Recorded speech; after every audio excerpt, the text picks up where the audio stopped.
The high-tech security alarms pulsed a rhythmic, electric blue through the sterile halls of the Lee conglomerate's private research wing. Hyun-Woo didn't flinch. He was a man built on calculated precision and absolute control, the kind of cold boss who made competitors surrender before the first meeting. "Sir, there is a situation in Sector 7. A child has bypassed the primary console." His assistant's voice trembled over the intercom. It was rare for anyone to sound nervous around Hyun-Woo, a man whose expression was carved from winter itself. He looked up slowly from an acquisition contract, his dark, tailored suit unwrinkled as his 6-foot frame unfolded with predatory precision. "A child?" he asked, his voice low and clinical. "She says he's yours, sir. Your secret son. He's hacked through every 2048-bit encryption layer we have. Welcome, besties." Before we dive into the story, make sure to hit that subscribe button and like this video. Hyun-Woo walked toward the lab door, each step measured and controlled. The floor reflected the high-tech skyline of Seoul through floor-to-ceiling glass. He opened the door and saw him, Lee Jae-Min. Around 9 years old, with round glasses perched on his nose, the boy sat at the primary console like he owned it. His fingers danced across a tablet filled with complex schematics and code with terrifying confidence.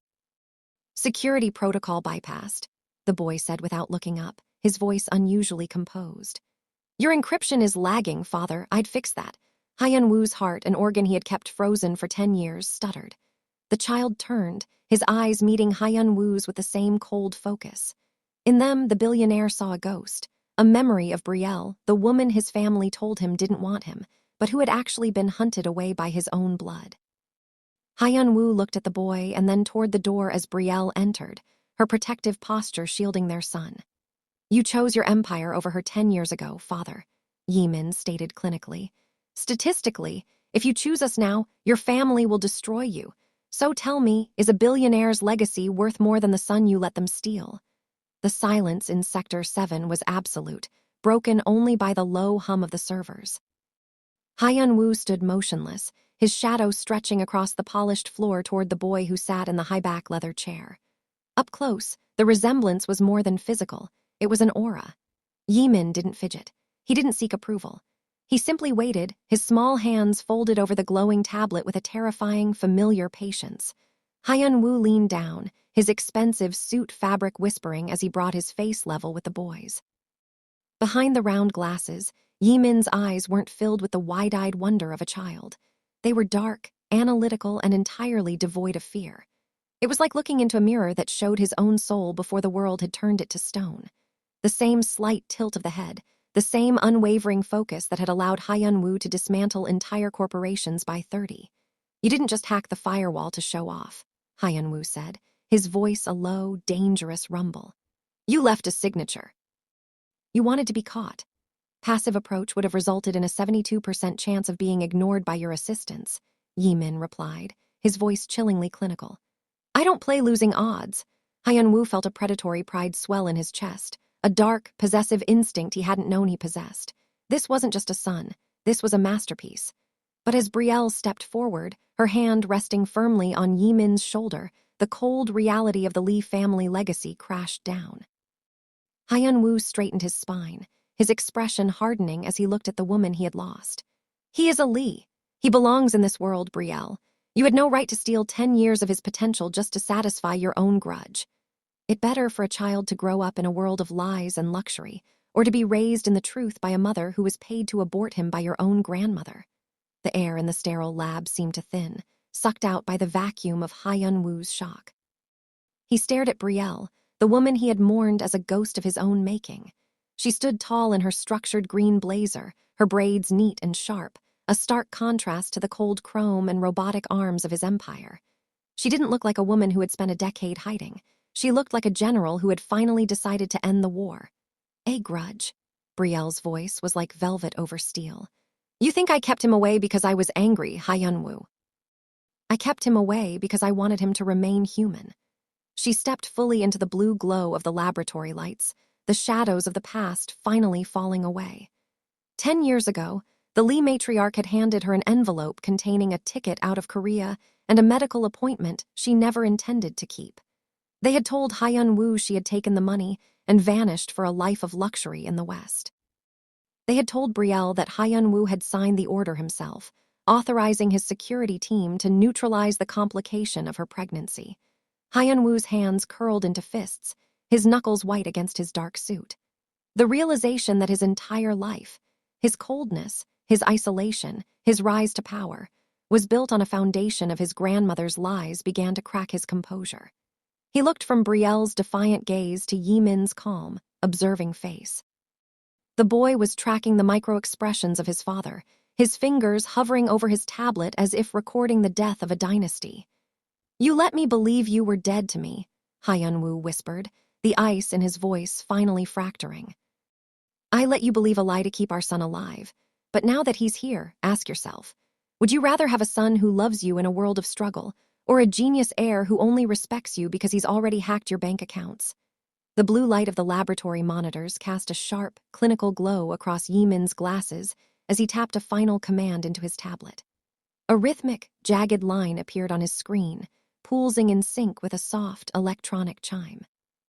Hyun-Woo frozen in mid-sentence, his gaze dropping to the device in his son's small, steady hands. 128 beats per minute, Jae-Min stated, his voice devoid of the emotion currently wrecking his father. "Your cortisol levels are likely peaking.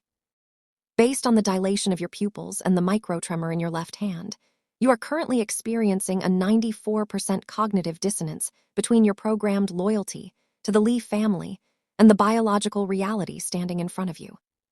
Hyun-Woo felt a chill that had nothing to do with the lab's air conditioning. It was one thing to see his own eyes in the boy. It was another to realize his son had weaponized the very detachment Hyun-Woo had spent decades perfecting.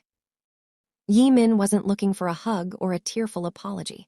He was dissecting his father like a bug under a microscope, calculating the exact moment the billionaire's composure would finally shatter.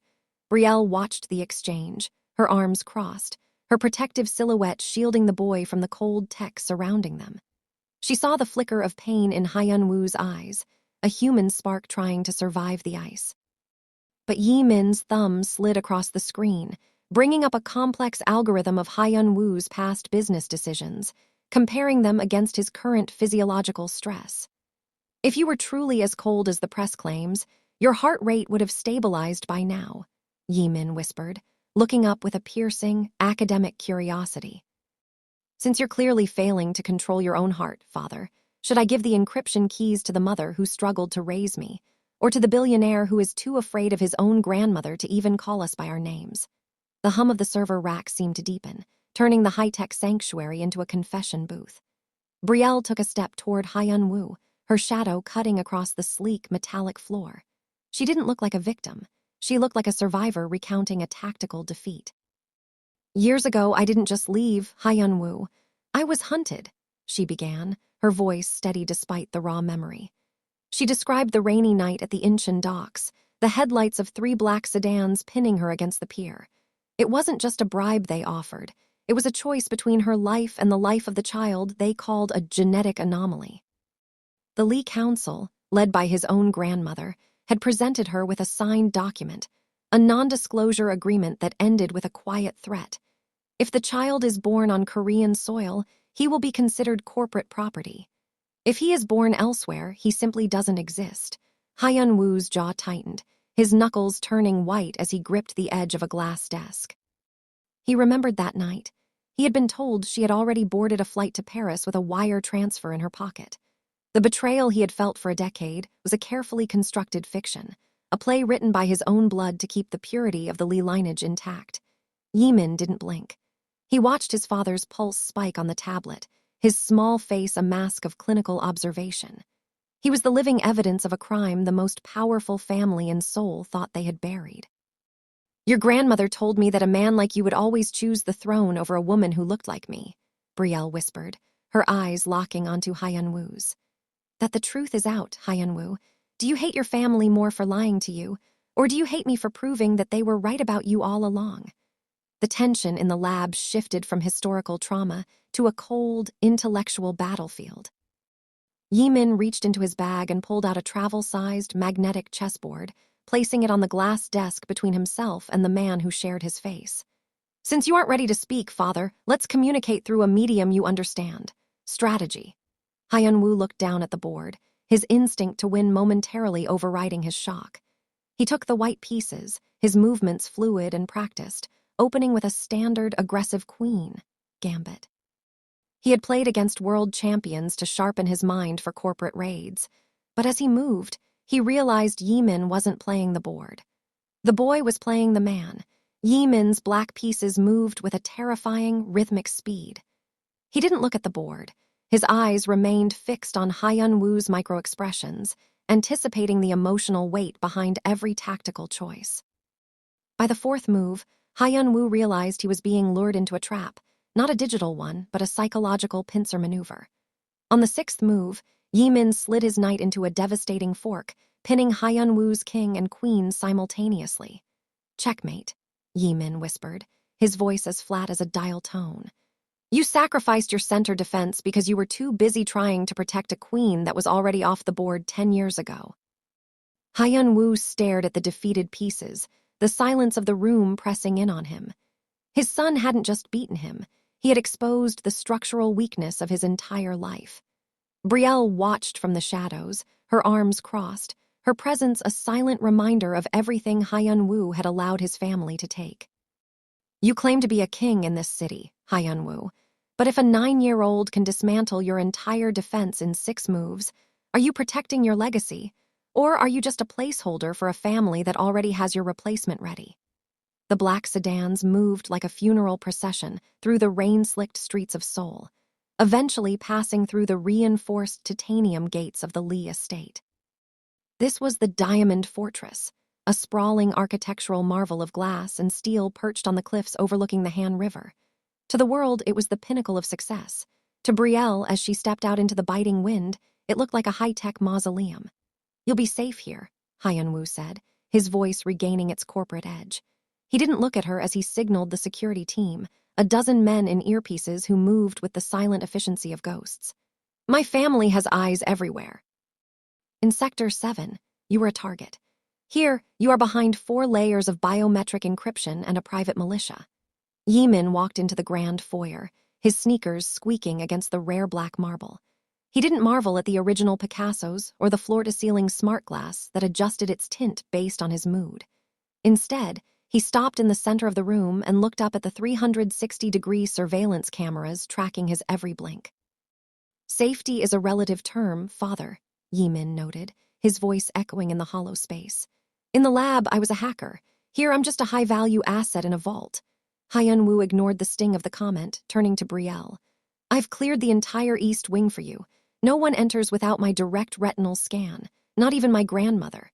Brielle walked to the window, watching the gates lock behind them with a heavy, metallic finality. She felt the weight of the Lee name pressing down, a gilded collar tightening around her neck. She had spent a decade fighting for freedom, only to be brought back into the very heart of the monster's lair. "You call this protection, Hyun-Woo, but tell me, are you keeping the world out to save us? Or are you keeping us in because you're afraid that if we leave again, you'll realize your empire is just an expensive pile of empty rooms?" The temperature in the Diamond Fortress seemed to drop 10 degrees before the heavy oak doors even swung open. Madame Park, the matriarch of the Lee Council, moved with a terrifying, silent grace that commanded the very air in the room. Her traditional hanbok was a deep, predatory silk, and her eyes, sharp as obsidian, ignored Brielle entirely as she walked straight toward Jae-Min. Hyun-Woo stood as a physical barrier between his past and his future, his jaw tight. "Grandmother, I didn't authorize a visit." "I don't require authorization to inspect the dividends of my own investment," she replied, her voice a fragile rasp that carried the weight of 1,000 corporate executions. She stopped inches from Jae-Min, her gaze raking over his round glasses and the tablet clutched in his hands. She wasn't looking for a grandson, she was looking for a flaw in the code. "So this is the genetic variable that breached our high-tier security. It seems the Lawson woman's only contribution was the vessel. The mind, however, is pure Lee." Brielle's hand tightened on Jae-Min's shoulder, her knuckles white. The insult hung in the air, a calculated strike designed to provoke. But Jae-Min didn't flinch. He looked up at the woman who had once ordered his termination, his expression as clinical as a medical report. "Your heart rate is irregular, great-grandmother," Jae-Min noted calmly. Valve calcification, or perhaps just the physiological stress of maintaining a lie for 9 years. Based on your gait, I'd suggest an immediate ek. The matriarch's eyes narrowed, a flicker of genuine shock crossing her face before it was replaced by a cold, possessive greed. She looked at Hyun-Woo, ignoring the boy's diagnosis. He is an asset beyond measure. We will begin his integration into the council's fast-track program tomorrow. As for the mother, we have already prepared a generous departure settlement. You call it an integration. But tell me, grandmother, is it a success to build a genius heir if the first thing he learns is that his own blood thinks a mother's love has a price tag? The matriarch didn't flinch at Brielle's defiance. She merely smoothed the silk of her hanbok, her eyes fixed on the illuminated holographic display in the center of the room. It was the Shin Group's 10-year expansion strategy for the Southeast Asian energy sector, a cold, aggressive map of acquisitions and hostile takeovers. This is the future of our bloodline, she declared, her voice like grinding stone. A legacy built on total market dominance. Jae-Min stepped forward, the blue light reflecting off his round glasses. He didn't look at the matriarch, he looked at the data points hovering in the air. Your projected growth in the third quarter is mathematically impossible, he said, his voice a flat, clinical chime. You've ignored the 4.2% shift in regional carbon taxation and the impending lithium shortage in the supply chain.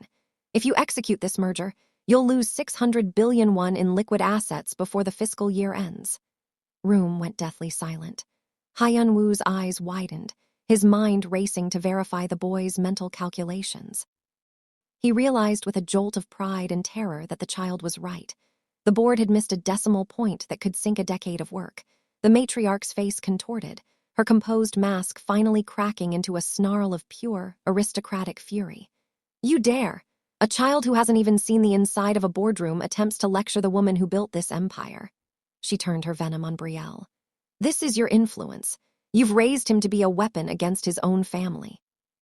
I raised him to see the truth, Brielle countered, her voice steady as she placed a protective hand on Jae-Min's shoulder.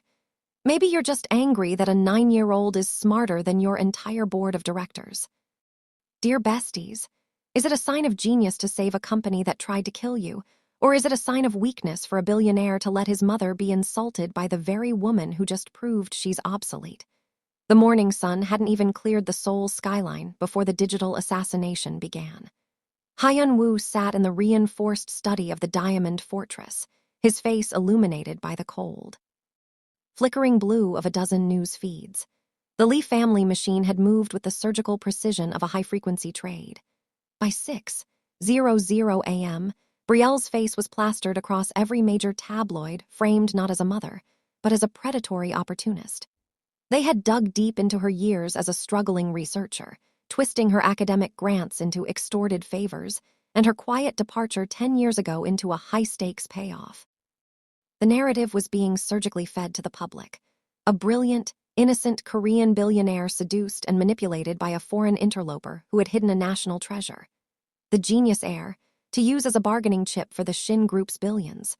Brielle walked into the room, her eyes red-rimmed, but her jaw set in that familiar line of steel. She didn't have to read the headlines. The notification pings on her phone were a constant, rhythmic drone of hate speech and deportation threats.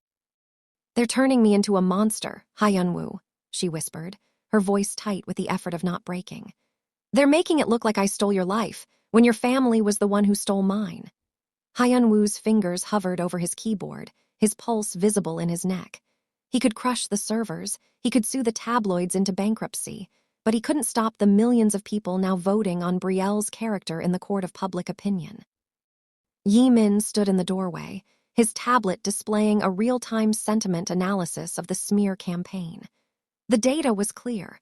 The world was already choosing the billionaire's purity over the mother's ambition. A man truly powerful if he can buy an entire news cycle to protect his ego, or is the woman who raised a genius in poverty more dangerous than the empire trying to erase her? The storm over Seoul mirrored the chaos inside the Diamond Fortress, rain lashing against the floor-to-ceiling glass in a rhythmic, violent blur. Hyun-Woo stood by the window, his silhouette a jagged line against the city lights. He didn't turn when he heard Brielle's footsteps on the marble. The scent of her, Something warm and earthy that didn't belong in this sterile, metallic world hit him before she even spoke. "Still the same, Hyun-Woo," she whispered, her voice barely audible over the thunder. "You hide behind glass and gold, hoping the world won't see that you're shivering inside." He turned then, his eyes dark with 10 years of repressed agony. "I was told you took the money, Brielle. I was told you laughed when you signed the papers. I spent a decade turning my heart into an algorithm, so I wouldn't have to feel the void you left behind. I spent a decade looking at a son who has your exact scowl, wondering if his father was the monster my nightmares claimed, or the man who used to hold me like I was the only thing that mattered in this cold country," she countered, stepping into his space. The distance between them was a physical ache, a chasm filled with the Lee family's lies and the high-tech silence of the estate. For a heartbeat, the billionaire and the researcher disappeared. There was only the heat of two people who had been robbed of their youth. Hyun-Woo reached out, his hand trembling as his fingers brushed the hair at her temple. The touch was electric, a surge that threatened to short-circuit his entire calculated existence. He saw the tears she refused to drop, and in them, he saw the decade of struggle she had endured alone. If a man finally chooses love over his empire after 10 years of silence, is he a hero for waking up, or is he just a coward who only came back because he realized his legacy was more important than the woman he left to drown? The grand ballroom of the Shilla was a sea of black silk and predatory diamonds, a gathering of the nation's most powerful lineages. Hyun-Woo walked through the double doors, his pace measured, his expression a mask of impenetrable frost. At his side, Jae-Min moved with a calm that unsettled the room. The boy wore a miniature version of his father's tailored suit, his round glasses catching the glint of the crystal chandeliers. Brielle followed, her head held high in a gown of midnight emerald, her presence a silent challenge to every whispered slur echoing in the corners of the hall. "Heir has arrived," a voice hissed from the crowd. The air grew thick with the scent of expensive perfume and sudden, sharp envy. Hyun-Woo led his son to the center of the floor, the cameras of the elite flashing like a firing squad. He was publicly claiming the genetic anomaly his family had tried to erase, effectively rewriting the Shin Group's succession plan in a single, defiant walk. But the Lee family did not play to lose. As Hyun-Woo reached the podium to speak, the massive digital screens behind him, designed to show corporate milestones, flickered and died. A low, distorted hum filled the speakers. Suddenly, the screens roared back to life, but not with corporate data. They displayed a graining, black-and-white security feed from 10 years ago, Brielle at the Incheon docks, appearing to shake hands with a shadowy figure and accepting a thick envelope. It was a masterfully edited piece of fiction, timed to make her look like a spy caught in the act at the very moment of her social debut. The room erupted into a cacophony of gasps and judgmental glares. Brielle felt the world tilt, the gala of wolves finally showing its teeth. If a father uses his son as a shield to reclaim his public image, does he truly love the boy, or is he just using a child's brilliance to hide the fact that he's still a puppet in his grandmother's theater? The flashing lights of the gala turned from a celebration into a digital interrogation. By the time Hyun-Woo ushered Brielle and Jae-Min back into the armored sanctuary of the limousine, the Incheon file had already been downloaded 10 million times. But the Lee Council wasn't finished. As the car crossed the threshold of the Diamond Fortress, Hyun-Woo's encrypted phone chirped with a high-priority alert from the Ministry of Justice. "They aren't just attacking your reputation anymore, Brielle," Hyun-Woo whispered, his face pale in the glow of the screen. "They've filed a formal criminal complaint. Industrial espionage. They're alleging you stole the blueprint for the Sector 7 encryption 10 years ago and sold it to a rival conglomerate in the States." Brielle felt a cold, hollow ache in her chest. The evidence was a masterpiece of forgery. Digital timestamps on her old research login, bank transfers into a dormant account she hadn't touched in a decade, and a sworn statement from a former colleague who had clearly been bought by his grandmother. It was a legal pincer maneuver. Stay and face a 20-year prison sentence in a foreign land, or sign a voluntary departure, and leave Jae-Min behind to be raised as the untainted Lee heir. Jae-Min sat between them, his fingers flying across his tablet as he tried to trace the source of the forged data. For the first time, a flicker of frustration crossed his calm features. "The metadata is shielded by a government-level firewall, Mother. I can't break it without alerting the National Intelligence Service. Hyun-Woo looked at Brielle, the weight of his empire pressing down on his shoulders. He could fight the state, but it would cost him the Shin Group. He could save the woman he loved, but he would lose the legacy he had spent his life building. If a mother has to choose between her own freedom and her son's future, is she a saint for leaving to protect him from a prison cell? Or is she a coward for not staying to watch the billionaire burn his own world to save her? The cold, corporate mask that had defined Lee Hyun-Woo for a decade didn't just crack. It shattered into 1,000 jagged pieces. He stood in the center of his glass-walled office, the soft blue glow of the monitors reflecting in his eyes, which had turned a predatory obsidian black. For years, he had played the game of boardrooms and balance sheets, but the Lee family had forgotten that the Shin Group's foundation wasn't built on spreadsheets. It was built on blood. "Cancel the legal team," Hyun-Woo said, his voice dropping into a register that made his seasoned security chief visibly flinch. "I'm not fighting this in a courtroom anymore. If they want to use the state as a weapon, I'll use the shadows as a grave." He reached into the back of a hidden wall safe, pulling out a burner phone that had remained untouched since his father's accidental death. With a few swift keystrokes, he bypassed the conglomerate's public servers, activating a network of fixers, hackers, and underground enforcers who owed their lives to his silences. The Ice Prince was gone. In his place stood a man who understood that sometimes, to protect a sanctuary, you have to burn the world outside its gates. Jae-Min watched from the doorway, his tablet recording the sudden, violent shift in his father's biosignatures. The boy saw the micro-tremors of adrenaline and the cold, focused intent of a man who had stopped caring about the stock price. Brielle tried to reach for Hyun-Woo's hand, but he pulled away, already lost in a tactical map of a war that had no rules. He wasn't just a CEO anymore. He was a wolf protecting his pack, and he was ready to tear the throat out of his own legacy to do it. If a man uses the methods of a monster to save the people he loves, does he become the hero they need? Or does he just prove that the blood of the villains he's fighting is finally running through his own veins? The screech of tires against the wet pavement of the Incheon Expressway sounded like a dying predator. 3 black government SUVs hemmed in the silver sedan, their sirens silent but their intent deafening.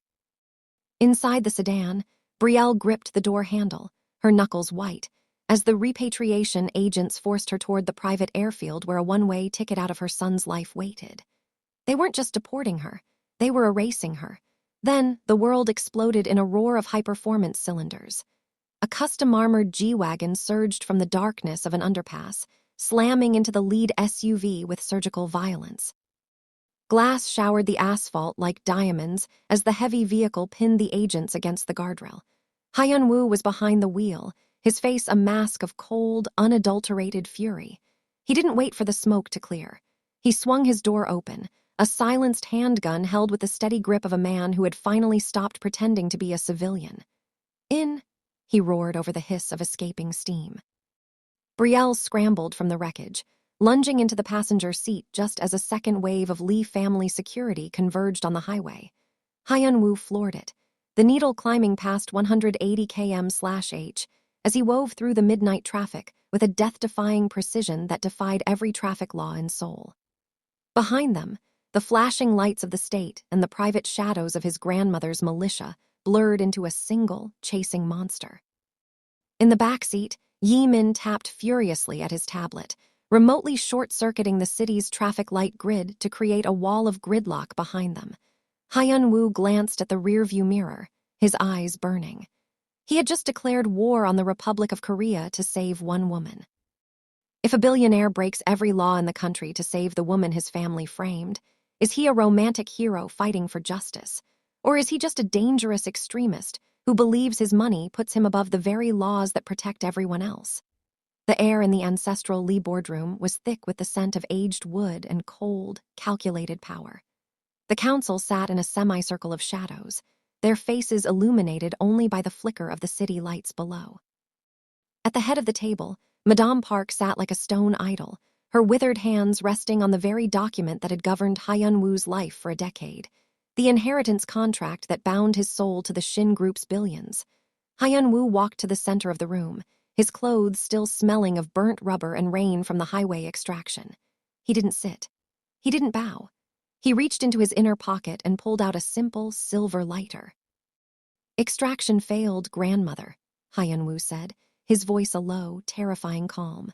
"Brielle is safe, and the boy is currently rewriting the server architecture of every offshore account you think is hidden." Madame Park sneered, her eyes flashing with a final, desperate venom. "You are nothing without this name, Hyun-Woo. You burned that paper, and you are just a man with a target on his back and no walls to hide behind. You would throw away a century of dynasty for a woman who was paid to disappear." Hyun-Woo didn't blink. He flicked the lighter, the small orange flame dancing in the reflection of his obsidian eyes. He touched the fire to the corner of the vellum. The contract, the source of his power, his prison, and his family's leverage, curled and blackened, the scent of burning ink filling the room. He watched the signatures of his ancestors turn to ash, falling like gray snow onto the polished mahogany. "Not throwing away a dynasty," Hyun-Woo whispered as the flames licked his fingertips. "I'm burning a cage." A man more of a father for abandoning his billions to give his son a life of freedom? Or is he a reckless egoist for destroying the very wealth that would have guaranteed his child's safety in a world that never forgets a debt? The boardroom fell into a suffocating, unnatural silence as the fire from the contract died out, leaving only the glowing embers of Hyun-Woo's inheritance on the mahogany table. Madame Park opened her mouth to speak, to cast the final curse of disinheritance, but her desk-side monitor suddenly flickered a violent, electric crimson. Across the room, the private phones of the Lee Council began to chime in a discordant, panicked symphony of insufficient funds alerts. In the back of the darkened room, Jae-Min sat cross-legged on a velvet chair, his small face illuminated by the ghost-white glare of his tablet. His fingers didn't move with the frantic energy of a hacker in a movie. They moved with the slow, terrifying grace of an architect dismantling a condemned building. He had bypassed the 256-bit encryption of the Shin Group's offshore reserves 4 minutes ago. "Cayman accounts are frozen," Jae-Min stated, his voice a calm, high-pitched monotone that cut through the matriarch's gasps. "The Swiss holdings are currently being rerouted through a series of non-profit environmental charities in sub-Saharan Africa. By the time you call the bank, the Lee name will be associated with a credit score of 0. Madame Park lunged toward the boy, her face a mask of primal, aristocratic horror. "You little monster! That is the blood of 5 generations you are erasing." Jae-Min didn't flinch. He swiped his thumb across the screen, executing a final, recursive script that wiped the biometric signatures of every council member from the global financial grid. He looked up at his father, then at the woman who had tried to pay for his disappearance. In his eyes, there was no malice, only the cold, mathematical certainty of a child who had never been taught that money was more valuable than a mother's safety. If a child uses his genius to bankrupt a corrupt dynasty, is he a hero for ending a cycle of greed? Or is he a dangerous sociopath for rendering thousands of innocent employees jobless just to settle a family grudge? The dust of the financial collapse had barely settled when Hyun-Woo stepped onto the rain-slicked steps of the Shin Group headquarters. A swarm of reporters, their lenses flashing like hungry eyes, pressed against the security perimeter.